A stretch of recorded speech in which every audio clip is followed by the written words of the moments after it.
Mula tahun ini, siapa yang melahirkan anak di negeri Selangor, 5 tahun pertama akan mendapat sumbangan RM100 daripada pihak kerajaan negeri. Jangan dulu punya anak kalau kamu masih miskin. Orang miskin nggak usah punya. Kedengarannya jahat ya, tapi aku setuju kok sama kalimat tadi. Banyak anak, banyak rezeki, bos. Anak bagi saya wajib banyak minimal 4 karena mereka wajib balas budi pada saya dan istri di masa depan. Sungguh sangat memprihatinkan ya apabila kita melihat infrastruktur sarana pendidikan anak-anak bangsa kita seperti ini ya. Ngelihat berita tentang sekolah negeri sekarang gue miris banget. Kenyataannya sekarang banyak SD negeri tutup, nggak ada muridnya.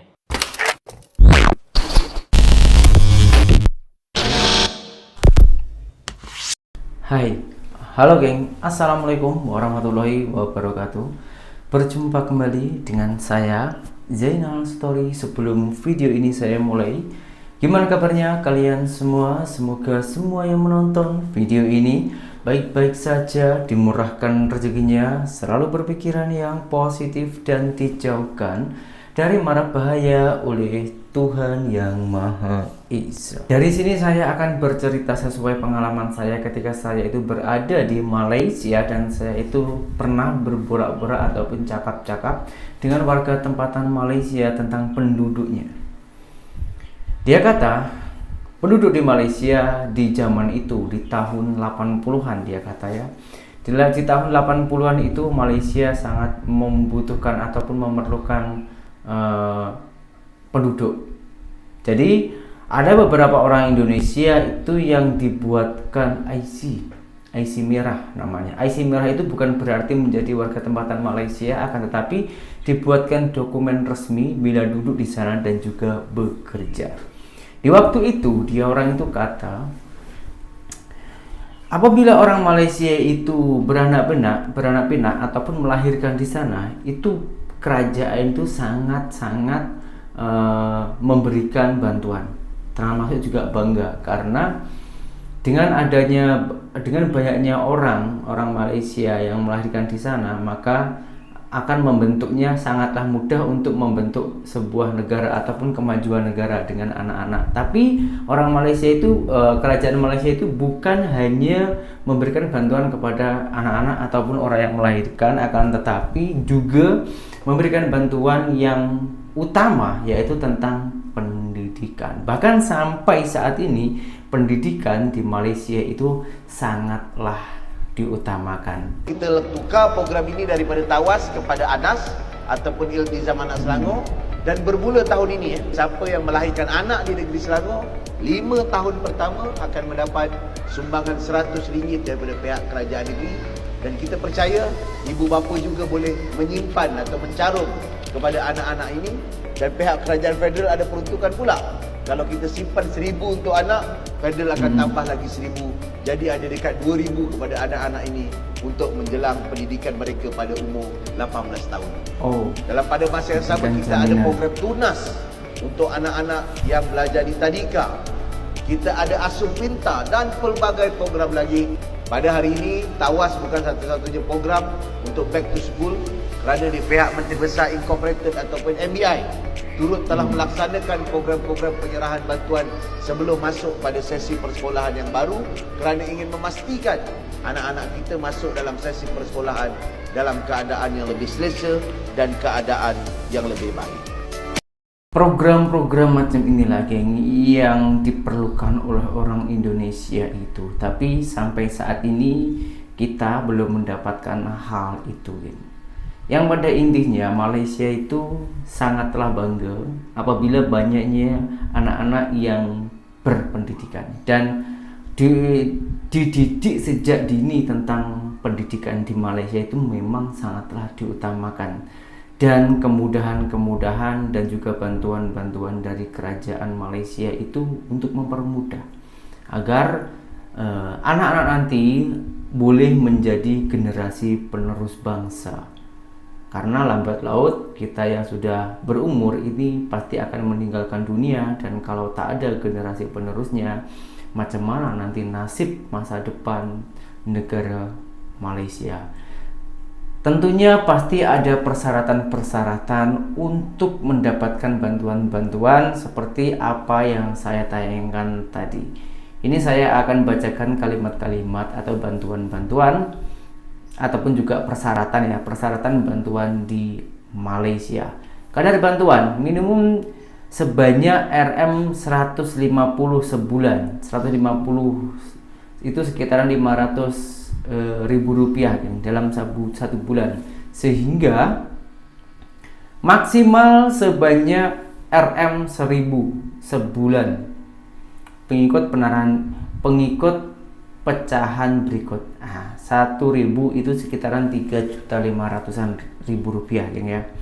Yang pertama RM 200 seorang bagi anak berumur 8 tahun dan ke bawah. RM 150 ringgit Malaysia seorang bagi anak berumur 7 tahun hingga 18 tahun. Kadar bantuan maksimum RM 1000 per keluarga. Wow, per bulan geng. 1000 geng. Maksimal ya. Syarat kelayakan harus sudah pasti ya, warga negara Malaysia. Itu yang pertama. Yang kedua, pendapatan keluarga isi rumah tidak melebihi pendapatan garis kemiskinan PGK atau purata miskin per kapita semasa. Yang ketiga, kanak-kanak berumur 18 tahun dan yang 18 tahun ke atas boleh dipertimbangkan jika bersekolah sehingga tamat menengah ke atas. Jadi memang di sana itu mendapatkan bantuan dari sejak dini dan dipupuk, ditanam pendidikan dari awal, bukan dipersulit tapi sangat-sangatlah dipermudah. Bukan hanya dipermudah dari segi program-programnya saja, tapi juga akan diberi diberi bantuan berupa uang. Kalau di Indonesia malahan sebaliknya, dilarang punya anak kalau kita belum mampu ataupun masih miskin. Saya sebetulnya setuju sih dengan statement itu ataupun ucapan itu ya, ataupun kalimat itu. Karena kenapa? Kalau kita belum mampu mempunyai anak lalu kita memaksa melahirkan anak, itu malahan membuat kasihan kepada anak kita, karena membuat tertekanan karena segi ekonomi, karena kita belum mampu untuk membiayai. Lepas itu nanti sudah berumur 17-18an rata-rata biasanya itu orang-orang ataupun orang Indonesia yang menjadi wali tersebut itu memaksa dia orang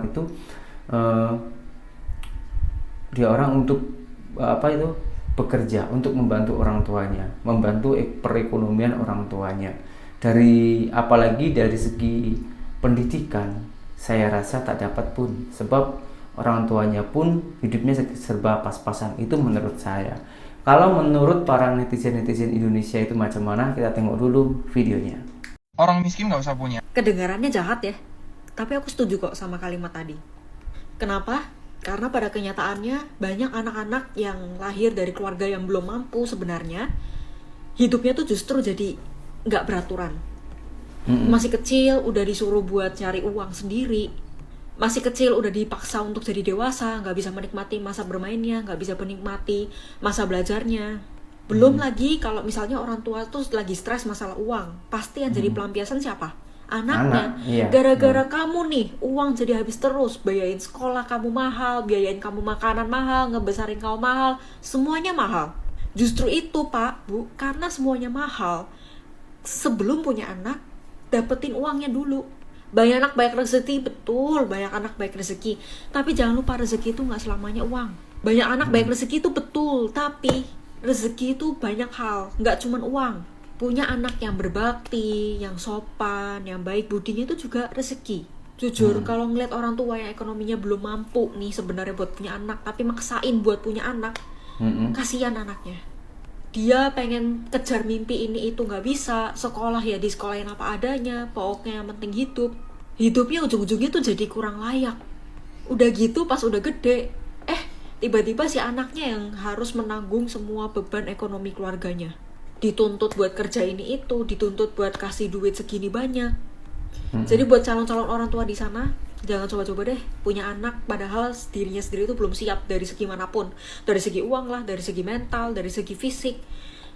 Gini, punya anak itu susah, nggak buat main-main. Anak itu manusia, dia punya masa depan juga.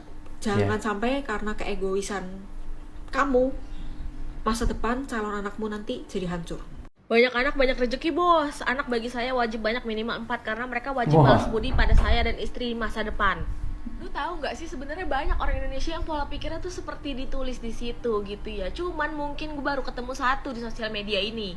Kebayang nggak lu gitu kan, yang pengen punya anak elu, yang enak-enak elu, terus abis itu anak lu yang harus akhirnya menanggung kehidupan lu ketika udah tua. Anak itu kan nggak minta untuk dilahirkan gitu kan, dan dia kalau misalnya bisa minta juga dia maunya dilahirin dari orang tua yang paham finansial dan segala macem, yang dimana nggak menjadikan anak itu investasinya dia, bukan dari orang yang seperti itu gitu kan. Karena banyak banget nih sandwich generation yang gue temuin gitu kan, teman-teman gue itu tuh kayak mereka benar-benar stres banget seumur hidupnya. Banyak dari mereka yang akhirnya udah berpendidikan gitu kan, sekolah juga gara-gara kerja gitu kan sendiri, kuliah juga kerja sendiri gitu kan segala macam. Orang tuanya nggak pernah bantuin dia, tiba-tiba gitu kan di saat dia udah punya pekerjaan segala macam, minta dia untuk menghidupi adik-adiknya, minta dia untuk menghidupi orang tuanya. Padahal orang tuanya masih pada sehat gitu kan, masih pada muda-muda, masih 40 tahunan gitu, langsung pengen angkat kaki aja di rumah. Karena mikir nanti kok ada anak saya gitu yang balas budi ke saya nggak perlu kerja lagi. Pemikiran-pemikiran kayak gitu tuh yang bahaya banget, yang mengharuskan wajib anak itu balas budi. Orang tuanya nggak mau tahu gimana kehidupan anaknya, bisa makan nggak hari ini segala macam gitu, kerjaannya kayak gimana, abis dimarahin bos atau enggak gitu kan, dia nggak peduli. Tapi urusan minta duit gitu kan dengan kata-kata itu adalah balas budi, itu wajib. Banyak nggak yang begitu? Banyak nih, gue kasih tau aja, banyak betul banyak. Nah, gara-gara orang tua yang punya pemikiran kayak gitu tuh yang menjadikan anak-anak kalau misalnya mereka ngerti edukasi nih ya, itu mereka akan berhenti untuk punya anak lagi. Mereka memutuskan untuk menjadi child free gitu kan, dan nggak mau buat orang lain nasibnya seperti dia. Tapi kalau misal anaknya itu juga sama gitu kan pemikiran kayak bapaknya, mereka akan terus ada di lingkaran-lingkaran itu terus. Dan muncullah generasi-generasi gitu kan, sandwich terus-terusan, dan juga ini bukan suatu lingkaran yang baik. Gue setuju anak itu adalah rezeki, tapi bukan rezeki yang terus-terusan tiap tahun harus lo ambil gitu ya, kayak beranak mulu gitu. Lo harus pikirin juga gimana nanti dia survive di dunia ini, gimana dia nanti dewasa gitu kan, dan juga persiapin buat diri lo sendiri nanti ketika tua. Sebisa mungkin menjadi orang tua yang tidak menyusahkan anak lo gitu loh, karena anak kita nanti nih juga punya kehidupan untuk mereka sendiri. Ada baiknya gitu kita menjadi orang tua, paham segala macam investasi yang beneran investasi gitu kan, bukan investasi anak. Nah nanti kita hidup dari investasi kita begitu. GWS kata gue mah ya, buat orang-orang kayak gitu boleh kok punya anak banyak-banyak kalau misalnya lo bisa menghidupi mereka, memberikan mereka yang terbaik begitu loh, Wak. Ya udah segitu aja dari gue kan, semoga tidak ada orang-orang seperti itu lagi ke depannya. Peace, love, and gaul. Maka dari itu di Indonesia itu ada program 2 anak cukup, yang maksudnya maksimal anak harus 2. Itu program dari pemerintahan Indonesia. Akan tetapi masih banyak orang yang degil, ya seperti apa yang diceritakan oleh kakak-kakaknya tadi itu. Katanya ataupun kepercayaannya dia orang itu banyak anak banyak rezeki, sementara anaknya itu macam kurang terurus dari segi perhatian, kurang, ekonomi pun juga kurang, pendidikannya pun yang penting sekolah aja dan lain-lainnya. Apalagi pendidikan itu menurut saya paling utama ya, karena sebanyak-banyaknya harta yang kita punya, kalau kita tak punya pendidikan akan habis pada masanya. Akan tetapi kebalikannya, kalau kita ini tak punya harta, tak punya apa-apa, tapi mempunyai ilmu yang cukup banyak, maka boleh mengundangkan harta. Dan orang-orang yang berpendidikan itu memakai harta yang tepat, seperti contoh macam untuk bersedekah, untuk membantu orang lain, untuk membuka lapangan pekerjaan dan lain-lainnya. Itulah rezeki yang tepat. Nah, menurut saya macam itu. Akan tetapi ada netizen Indonesia yang tak setuju dengan hal tersebut. Kalau saya memandang bukan masalah miskin atau kayanya, karena miskin itu standarnya apa juga masih absurd, masih bias. Standar miskin di Indonesia misalkan punya penghasilan per bulan Rp535.547, artinya hanya Rp17.000 per hari. Ini mah jangankan buat punya anak, buat makan sendiri juga nggak layak. Atau sudut pandang miskin buat orang yang biasa sekali makan Rp50.000. Ketika sekali aja atau sehari saja dia punya penghasilan hanya Rp50.000, maka dia makan sehari itu sekali. Pasti dia bilang dia nggak punya duit, lagi bokek, lagi miskin. Padahal Rp50.000 buat kebanyakan orang di Indonesia, ya itu cukup untuk makan sehari.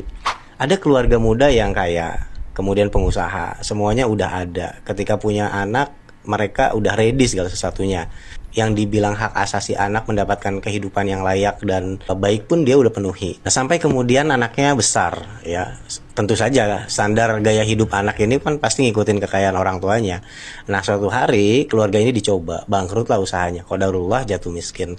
Nah, anak istrinya nggak nerima kehidupan miskin karena si bapak sang kepala rumah tangga ini lupa ngajarin anak istrinya soal hidup, lupa menanamkan mental kepada anak istrinya bahwa hidup itu nggak selamanya ada, nggak selamanya berlebih, nggak selamanya punya. Tapi juga ada keluarga muda pengantin baru, rumahnya ngontrak, makan seadanya. Ya kalau diperhatikan kasihan lah kalau misalkan dia dikasih anak saat itu. Tapi kemudian mereka yakin, mereka tawakal, keduanya komitmen untuk punya anak di tengah kondisi yang mungkin kebanyakan orang masih menilai itu adalah keluarga miskin gitu ya. Nah, kelebihan dari si keluarga miskin muda ini, walaupun miskin, mereka tetap mengusahakan yang terbaik untuk anak mereka.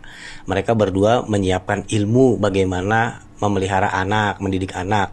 Mereka menyiapkan gizi untuk ibunya selama menyusui. Mereka pokoknya dengan cara mereka lah, entah mereka berkebun sendiri atau apapun ya, walaupun usahanya sederhana, tapi masih bisa dikatakan ikhtiar yang mencukupi untuk anak mereka gitu ya.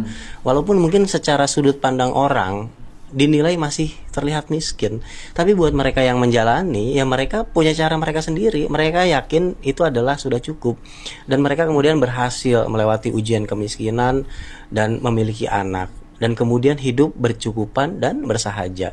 Yang lebih penting apa? Yang lebih penting adalah mereka memiliki mental sederhana yang kemudian mereka bisa hidup di segala kondisi. Satu hal yang saya sependapat sebenarnya dengan konten kreator tadi adalah bahwa jangan dulu punya anak kalau urusan diri sendiri belum selesai. Nah, urusan diri sendiri ini bukan melulu miskin, bukan melulu kekurangan harta, tapi lebih kepada misalkan berpikir masih belum dewasa, bersikap masih kayak bocah, mental masih labil. Ya jangankan punya anak, nikah dulu juga janganlah, kasihan istrinya gitu ya, bentar-bentar cekcok nanti. Jadi sebenarnya punya anak itu bukan masalah miskin atau kaya, tapi lebih ke memenuhi kaidah kausalitas alias kaidah sebab musabab agar tanggung jawab dalam memelihara anak itu terpenuhi, sehingga bisa menjaga amanah yang diberikan Allah Subhanahu wa taala sepenuh hati, segenap jiwa. Apa yang harus disiapkan untuk memenuhi kaidah kausalitas tersebut? Yang utama adalah mental yang dihasilkan dari pola pikir dan pola sikap. Setiap orang sudah ditentukan rezekinya oleh Allah Subhanahu wa taala, dan bukan orang tua yang kemudian menentukan rezeki anak yang dilahirkan, tapi Allah Subhanahu wa taala. Jadi kalau secara mental, dewasa berpikir, dewasa bersikap, satu sama lain bisa menilai pasangannya masing-masing, bisa bertanggung jawab, yakin satu sama lain, ya sudah, itu udah cukup untuk bisa jadikan bekal memiliki anak. Nggak perlu takut hanya karena miskin versi harta. Banyak juga loh pasangan yang miskin ketika punya anak pertama lahir, dibukakan tuh pintu rezekinya selebar-lebarnya oleh Allah Subhanahu wa taala. Tapi ada juga yang sebaliknya, anak pertama justru malah jadi cobaan. Misalkan lahirnya prematur, sesar, banyak ujian kesehatannya, harus operasi ini, harus operasi itu, sehingga orang tuanya harus menghabiskan hartanya yang banyak tadi untuk menyelamatkan nyawa si bayi, sampai harus pinjam sana, pinjam sini, ngutang sana, ngutang sini. Harta yang disiapkan yang menurut mereka sudah sangat cukup buat kehidupan si anak sampai kuliah bahkan sudah disiapkan, tetapi ternyata Allah ngasih ujian dengan ngasih kondisi si anak tadi nguras harta. Jadi yang namanya punya anak itu bukan 1 tambah 1 sama dengan 2, bukan kaya sama dengan aman punya anak, sementara miskin tidak aman punya anak, tapi lebih ke persiapan tadi, mental, tanggung jawab, dewasa berpikir, dewasa bertindak. Selebihnya ada Allah yang maha berkehendak, apalagi urusan rezeki yang merupakan hak prerogatif Allah. Nggak akan sampai kita menyentuh bagian hak prerogatif Allah, karena itu adalah lingkaran yang tidak bisa kita kuasai. Sementara ikhtiar kita menyiapkan mental, sikap, dewasa, itu adalah lingkaran yang bisa kita kuasai. Wallahu a'lam bishawab. Setuju juga saya dengan pendapat abang ini ya. Tapi asal abang tahu ya, orang-orang muda yang mempunyai anak banyak ataupun orang yang mempunyai anak banyak itu mindsetnya itu tak macam yang abang ceritakan. Oke lah ya, kekayaan dan kemiskinan itu relatif, tergantung macam mana kita cara mengatur keuangan kita. Kembali lagi, pasrahkan saja semuanya kepada Allah Subhanahu wa taala. Kalau menurut saya simple saja sih ya. Kalian punya anak, tak punya anak, mengundur anak, itu pun terserah kalian, asalkan Jangan pernah mempunyai pikiran nanti kalau anak sudah besar biar boleh membantu saya, menghidupi saya. Jangan pernah mempunyai pikiran macam itu, karena itu anak kamu. Anak itu adalah sebuah hati kamu, jadi harus kamu perbaiki. Entah maksudnya kamu rawat semaksimal mungkin. Entah itu kamu punya harta ke tak punya harta. Kalau tak punya harta itu harus berjuang, harus bekerja keras. Apapun harus dilakukan agar boleh menghidupi dan juga mencukupi anak dan juga istri. Akan tetapi kalau hanya mempunyai niat tapi kalian ataupun korang itu tak mau bekerja, itu yang menurut saya itu salah besar. Kalau menurut saya di dua belah pihak tadi ini, video yang pertama dan yang terakhir, saya itu lebih setuju kepada yang pertama. Karena kenapa? Video yang awal-awal tadi itu berpikirannya itu logika. Kita harus kerja keras dulu, menyiapkan mental, menyiapkan pikiran, menyiapkan harta untuk masa depan anaknya. Kalau yang kedua tadi hanya pola pikir dan semuanya itu dipasrahkan kepada Allah, yang pada intinya macam itu, bukan? Nah, kalau menurut kalian itu macam mana?